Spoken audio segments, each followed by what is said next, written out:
And loss, లాభ నష్టాలు ప్రాబ్లంను ఈజీగా చేయడం ఎలా చూడండి ఒకసారి.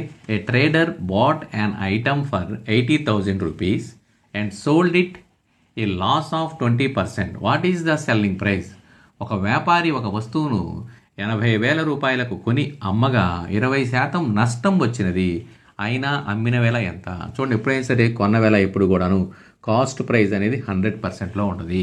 సో కొన్న వేల ఇచ్చాడు. కొన్న వేల 100% ఈజ్ ఈక్వల్ 80,000 రూపాయలు అయితే అమ్మిన వేల అమ్మగా 20% నష్టం వచ్చినది. చూడండి ఒకసారి, ఇక్కడ అమ్మిన వేల అంటే సెల్లింగ్ ప్రైస్ ఎంత అన్నాడు? 20% నష్టము అంటే 100లో నుంచి 20 తీసివేయాలి. తీసివేస్తే 80% ఈజ్ ఈక్వల్ ఎంత అని అర్థం. 20% నష్టం కాబట్టి చూడండి, అమ్మిన వేల ఈజ్ ఈక్వల్ ఏమవుతుందంటే 80 into 80,000 divided by 100. Okay, 2 zeros cancel చేసేయండి, 64,000. సో ఆన్సర్ ఈజ్ అమ్మిన వేల ఎంతకు అమ్మాడు?